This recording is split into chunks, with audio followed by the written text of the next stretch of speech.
Wednesday, back again, Genius Bar, property, business, mindset, questions answered.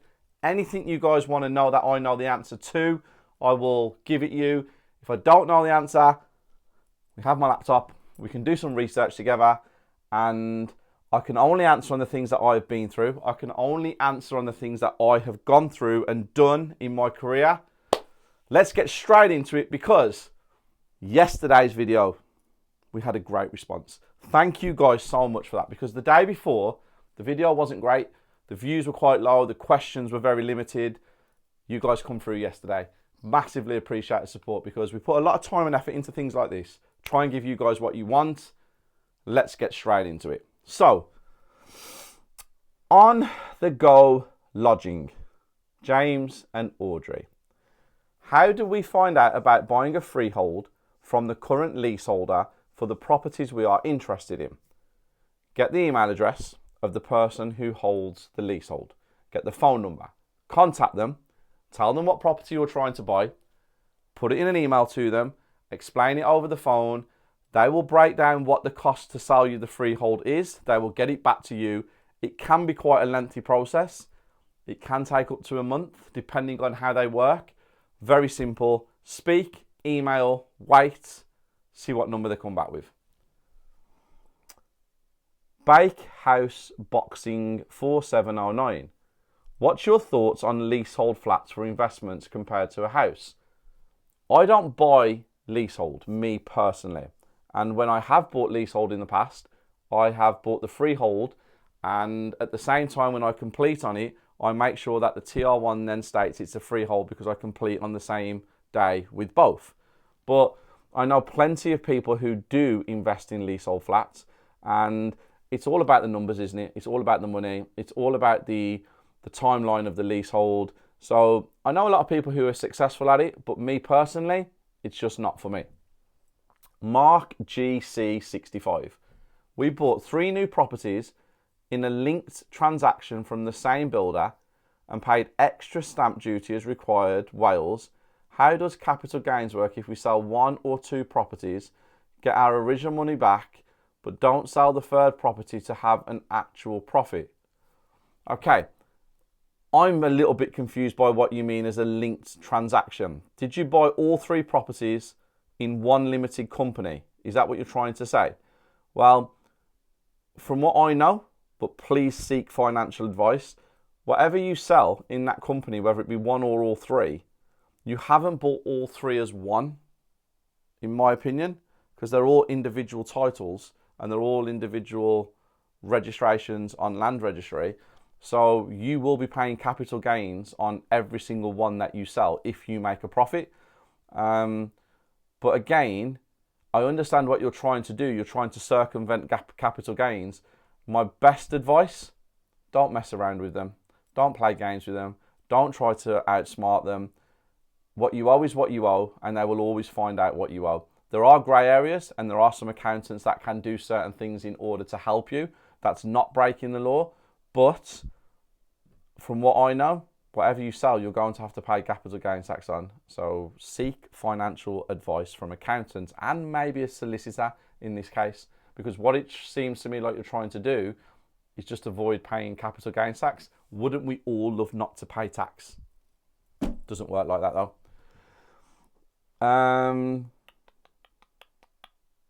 If you buy properties in a limited company, do you pay capital gains tax or corporation tax? You pay corporation tax, and buying in a limited company, there's lots of benefits. So you need to speak to a financial advisor again. But yes, corporation tax.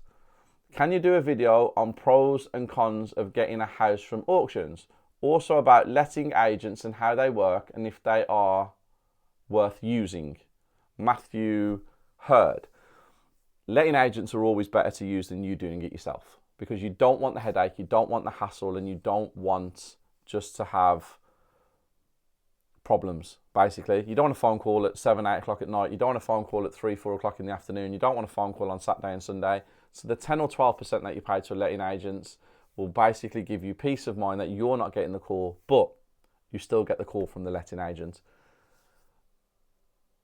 Letting agents are notorious. So let me explain this to you.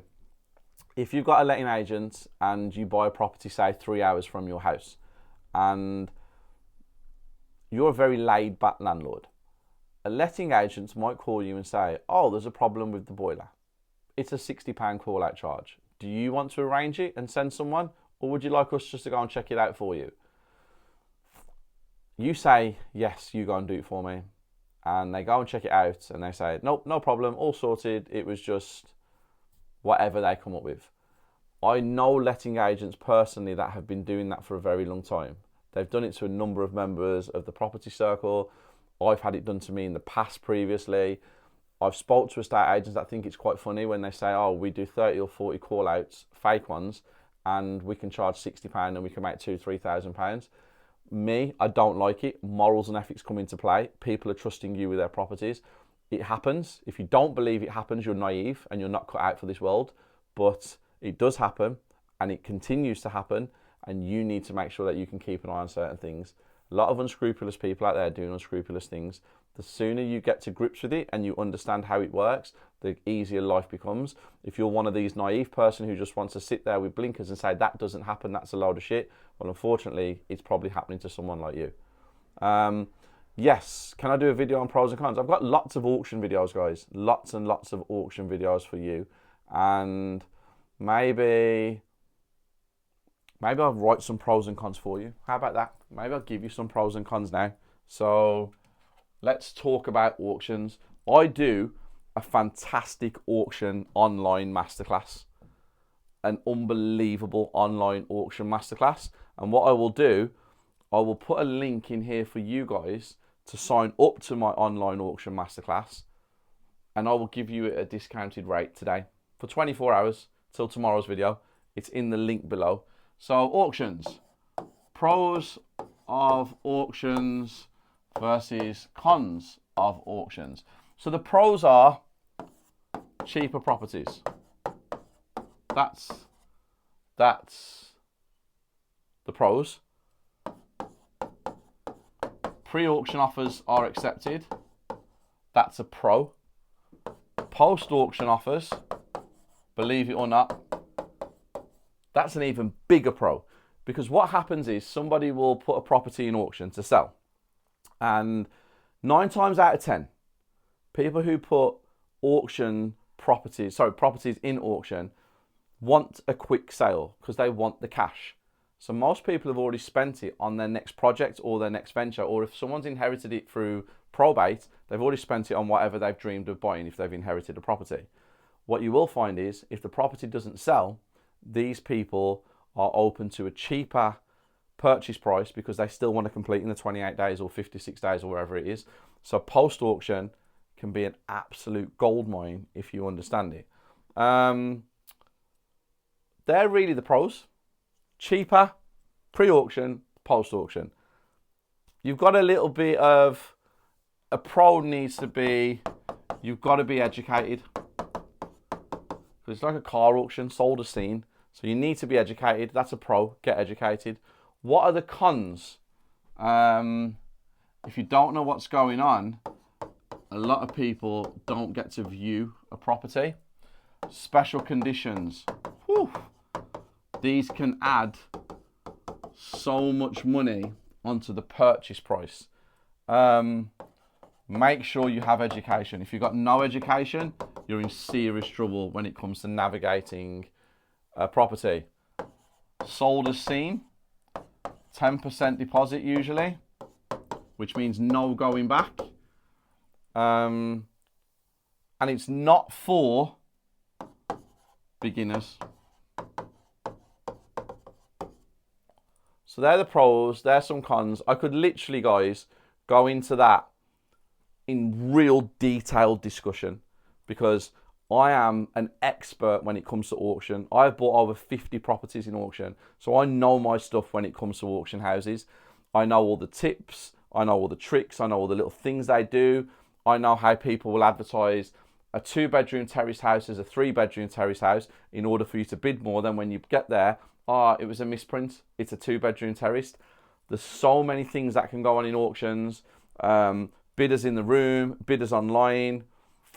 Very, very, very tricky place to navigate if you don't know how to navigate it correctly. So you need to get educated. And like I said, I have put an auction course below for you guys. If you want to make money, I make a lot of money in auctions, but tricky. Navigate them correctly. Do my online auction course. I will sell it you today for £300. It's supposed to be £1,000. There's a link below for £300 till tomorrow's video. So yeah, make sure you understand it. So much money to be made in auctions. Hi Steve, thanks for the content, loving it.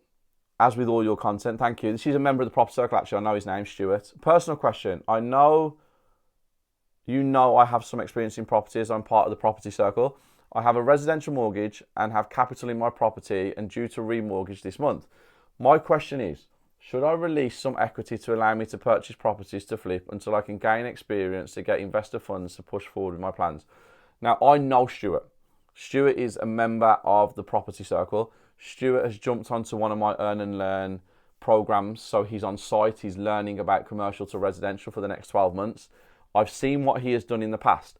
Now, I can't give you financial advice based on what I believe you should do, because you need to make sure that you are comfortable with releasing equity from your residential and you're going to go on and be successful in order to repay what you're doing, and for you to also understand that there is a risk in property. Okay, that's the first thing.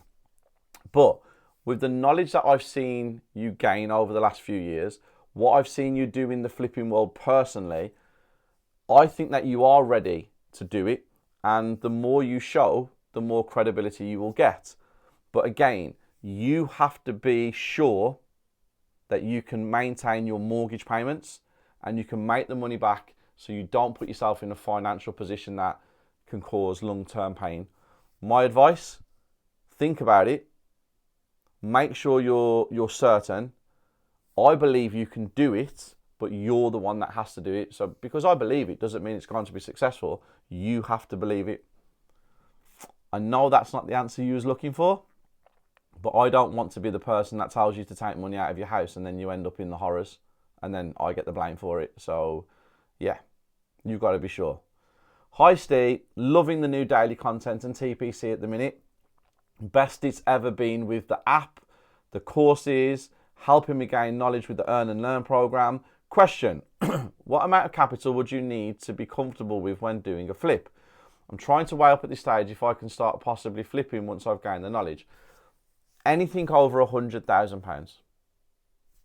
Whether you buy it outright or whether you use finance, £100,000 is a good starting point, in my opinion. Anything underneath that, get the knowledge, get the education, jump into JVs, jump into Earn and Learns, and you'll be okay. Paul Simpson, regular. If this format doesn't work as a daily, I still think it will be great you keep it as a weekly video. Thank you very much, mate. I appreciate that. Time to put your fortune teller hat on, Paul Simpson again. If Labour do bring capital gains tax in line with higher rate income tax and they drop the stamp duty threshold down to 125k like the media are speculating, do you think the type of properties we buy will go down in price when we purchase them? It will definitely have some kind of effect. What kind of effect? Fortune teller hat? I don't know. I think there might be a dip in price, house prices, but at the end of the day, they're only ever going to go one way. And if you zoom out, it always goes like that, or like that, depending on the area. But I'm not a fortune teller. All I can do is do what I do and concentrate on earning more money. And I think that's the best way to be. I know it's easier said than done, but waiting around for things to happen, could get run over by a bus tomorrow, I could drop down dead tomorrow. I need to keep going. Any tips on speeding up property sales when the buyer is in a chain? Paul Simpson. Early exchange. Maybe putting some money on account to make sure that the chain doesn't collapse. You'll know the ones that are serious. One of mine and Isabella's purchases, we were last in the chain, 5 properties, and we was asked to put in, I think, £10,000, which was non-refundable if the chain broke on our end. We were happy to do it. We did it. Everybody else in the chain did it, and everybody completed. So that's one way. Paul Simpson again. Yes, please. A video on 21 would be great. Yep, that's coming. What's your opinion on the new exit tax that might be introduced? Not interested on might be's, has beens, can be, would be, she said, he said, they said. I'm only interested in facts, so I have no opinion on it, Stephen. More info on section 21. Yep, I'm doing a full video on that. For me, it's a timing issue. I block myself from apps during working hours to avoid distractions. Would otherwise love to catch these live and put a question in. Great content though, Steve, keep it up. Granger, thank you. But new videos, they seem to be working. Yesterday at 6 p.m, so 6 p.m. release, it looks like it might be. Shan B. Hi Steve, can you give an in-depth view in bridging with clear explanation of the process and the challenges that may arise? How to mitigate risks or plans to make sure we don't fall foul of the fees? As always, great content, loving it. Bridging is really simple, okay? You can take bridging finance out for 3 months, 6 months, 9 months, 12 months, 18 months, or 24 months. So you have bridging for as long as you want. My advice is usually to take bridging out for that. On larger developments, I would take it out for that. Bridging works in very simple ways. 20% deposit, 25% deposit, or 30% deposit. This is usually based on lender criteria and your experience. Next up, 3 ways of paying interest when it comes to bridging. You've got monthly, all up front, and retained, which is you pay it back at the end when you pay back the loan. Again, the lender will pick which one they want from you based on criteria, experience, and the property. Then you've got to understand interest rates. Right now, 0.79% all the way up until 1.6%. Again, this is based on you. This is based on your history. This is based on your credit report. Every single person on here, check my file. If you're trying to get into property, you want to be in property, you say you're in property, and you are not on Check My File, which is your credit report, are you really in property? That's something you need to keep on top of. If you are coming up to the end of your bridge and you know that you need an extension, reach out to your lender with 2 months notice, ask for the extension. Some lenders will extend it for you with no fees. 99% of offenders, 99% of lenders will charge you an extension fee. So make sure you keep constant communication. That will help. And you're not going to fall foul of anything if you're on top of your contractors and you are on top of the works being done. Yes, we all have delays. I've had to extend extensions. I've had to extend bridging finance because the works haven't been completed in time. We've had problems with planning. We might have hit unforeseen circumstances. Communication is key. That's the way that you deal with lenders. Section 21 also had a question. So GK1 Oscar wants me to do a section 21 video and he has a question. If you had to start from zero with your knowledge, what would be your first steps be? Deal sourcing. I would find deals, project manage, raise finance from that, and then get straight back into the industry. It sounds like I explain it in the most simple way possible because it is a simple process. You learn deal sourcing, you learn project managing. You then go into raising the funds from when you've sold the deals and you've done the project managing. You only have to do 4 or 5 of them and you've got your foot in the door to do a joint venture. So easy, so simple, overcomplicated, literally like everything else in the world. You need to learn and you need to get the knowledge first. I teach you deal sourcing, I teach you project managing. It's as simple as that. Hi Steve, great video. When in talks with an investor to finance a flip, what interest rates do you offer them over a 12-month period, and do you still give them for 12 months if they get a return in 6 months? Well, my advice to you, Steve, is I would offer 10%. You might have to offer 12 and 15. If someone's offering to fund everything, the renovation, the purchase, split the profits. You bring the deal, They bring the money, split it 50-50, future relationship grown. If they're only giving you a little bit of the money, well, 8, 10 and 12% is where you should be at. And if they do complete it in 6 months, if you've made a profit, give them a little bit more. Don't be greedy. It'll create future partners. Vax Ford, new follower here, Steve, but loving the content. Although not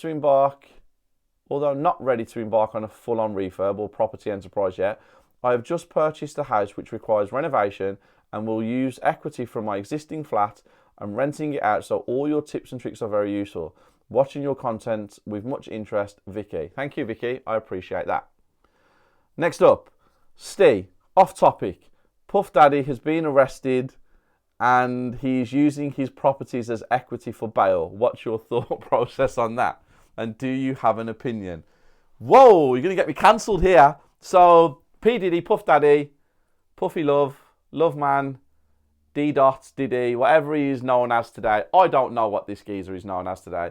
All I know is that whatever's going on with him, he is apparently a billionaire. And he's been arrested and he has been held from what I saw yesterday. Has he been bailed? I don't know. But I saw the bail thing on social media. He's got a mansion in Star Island, I believe, which is in Miami, which is worth 48 million. And his mom had a property worth 2 million. And they've put that up as 50 million collateral for him to get bail from all of the allegations. Remember, guys, innocent to proven guilty. The world has a way of making us guilty. Whether he's guilty or not, we're going to find out. But right now, he's not guilty. Right now, nothing's been proven. So the allegations, I'm not saying I support him, but what I am saying is social media is quick to judge. Social media is one side. We're going to find out the truth, but 50 million assets backing up his bail, well, depending on the level of information that guy has on the elites or other A-list celebrities, you would think that they would bail him, knowing full well that if he ran off or did something, they've got 50 million. But do the government really need 50 million? Or do they need someone like him behind closed doors so he can't talk? I don't know the ins and outs, but I understand how the world works. 50 million in assets, in property, isn't bad, is it, guys? It's not bad at all. And a normal person would get bail because they would hope you would run off to get the 50 million from you. But in his case, I think there's a lot more going on there. Jake Adam, love these videos. I appreciate you giving the time to drop these gems. Can you get a buy-to-let mortgage when you're doing a refurb? If you're buying a property that needs back to brick or a full-on refurb that's going to take longer than 2 or 3 weeks, you will get a bridging finance or cash purchase. If you're getting a property that you're going to rent out within 2 or 3 weeks of purchase, basically just needs an upgrade, a very slight upgrade, you can get a buy-to-let mortgage. So that's how it works.